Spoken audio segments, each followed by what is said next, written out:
Hello guys, welcome back to Writer's Tales with The Last Adventures. This is number 31 this is Root of Evil. We're in Japan, 1990.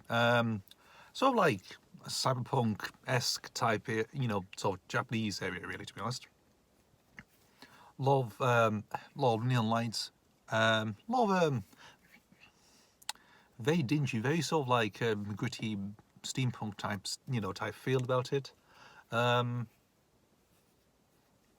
There's a small gang of individuals, pardon me, are living in an underground system, and they're sort of cybernetic enhanced. They are sort of adapting to technology at the moment, of course.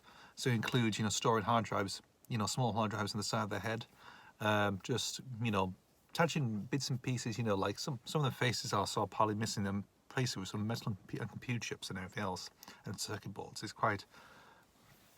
And obviously they're basically young individuals. They're about 20-somethings they are, who are basically just rebelling against the highest of the power at this time, which is the Yakuza, pardon me,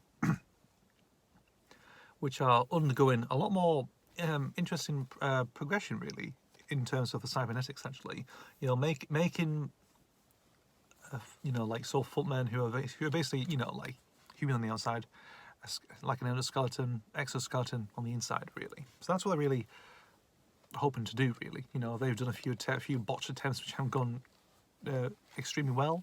You can see a few of them are in the back alleys, of course, just rotting away, in darkness.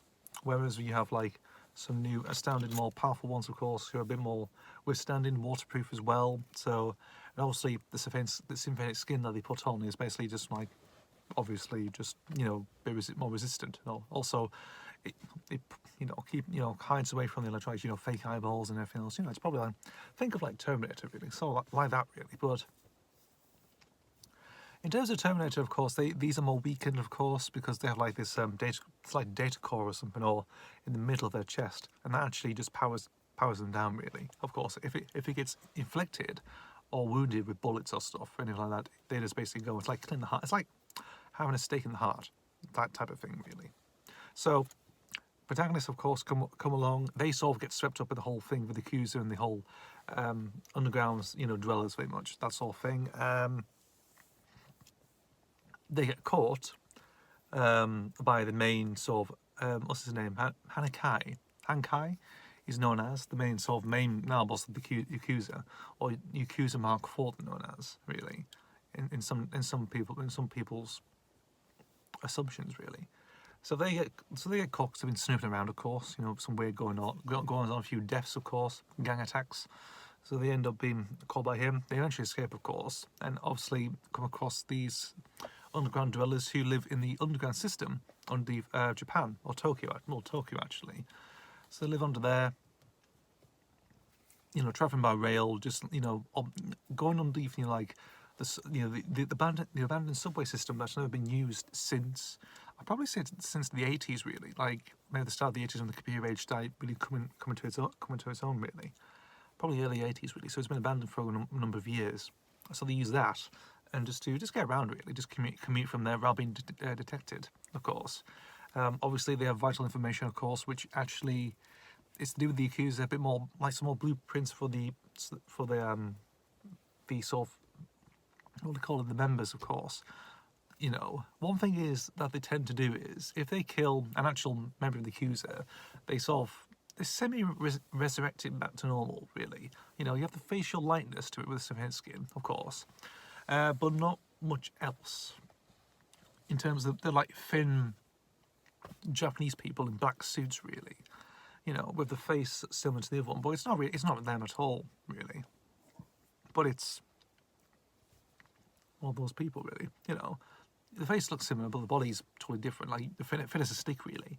That stuff. It depends on the endoskeleton. They've only just like put on the skeleton and put like a little bit of like a, what do you call it? Like a mixture of padding around it, and the synthetic skin comes on. That's the process with them, really. And yeah, it's strange that is really. So backstory of this one. This is actually one that was I've written before many years ago. Part of I mentioned this before in a few videos. partly because it was a 10-part story involving the Doctor being trapped in the 1990s. And this was actually the very first one. It was originally called Crimson Dawn, this was cool. You know, Crimson Dawn was the working title for this one. And obviously, the Doctor's in Japan, of course, he finds out what's going on between the underground dwellers and also the Yakuza as well. So he ends up just being caught in there. In the process, he loses the TARDIS, of course, his ship, and that basically, you know, that gets transported to the tail end of the 90s in 1999. But in doing so, he has to live through the 90s, of course. We've discussed a few of these beforehand. Britain, 89 AD. That had history, of course. It was originally set in 1994, changed in 1989, of course. So that's one of those things, really. So that was a richer story, part of that one. The Eighth Generation, originally part in 1998. Now it's 1982, so there's a bit of weird changes going on. Yes, so stuff like that, really. And, you know, there's a few more stories, there's the other stories as well that are coming along, of course. We'll get there eventually. So, obviously, Root of Evil, it actually comes from, what was it? A title that Paul Leonard written when he was submitting stuff for Virgin in 93, 94. I think 93, actually, he cites the main stuff he did. Root of Evil was one of them, actually. Only because the title Root of Evil just popped up. I never knew what the actual story was. But I chose that, actually, because it's all workable, actually. Some of these stories do borrow from other books as well, which you'll probably get into as well at some point, of course. But Root of Evil is one of those, of course. I think there might be a few more, actually, come to think of it. You know, I'm trying to think on the top of my head, but we'll get there eventually. So that was a original story pitch for Virgin by Paul Leonard. I ended up choosing that as the title. I think it sort of seems alright, actually. Root of Evil, it seems obvious, really. Crimson Dawn might be an obvious one, but it's named after a Decalogue story, that is. I think from 1 or 2, I think. I'm not entirely sure. I think 2, actually. So, that was 1. That was from 1.